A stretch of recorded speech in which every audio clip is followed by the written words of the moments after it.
Au Gabon, malgré la crise sanitaire liée au Covid-19, le secteur des assurances a été résilient au cours de l'année 2020.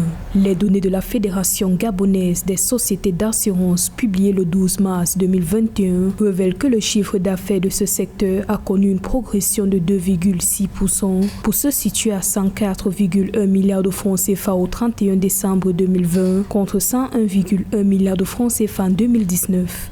Ces performances illustrent bien la solidité du marché gabonais qui a su s'adapter au nouvel environnement. La Covid-19 étant une pandémie qui touche l'humain avec pour conséquence ultime le décès, la perte d'emploi, la baisse des revenus. Cela a amené nos clients à prendre beaucoup plus de précautions et être prévoyants en souscrivant des contrats d'assurance vie. La progression du secteur des assurances se justifie par l'évolution des modèles de souscription dans la branche d'assurance vie qui a connu une hausse de 6,9% de son chiffre d'affaires pour se situer à 22,3 milliards de francs CFA en 2020 contre 20,8 milliards de francs CFA en 2019. Une performance notamment induite par les assurances individuelles qui ont quant à elles progressé de 11,7% au cours de la dite période.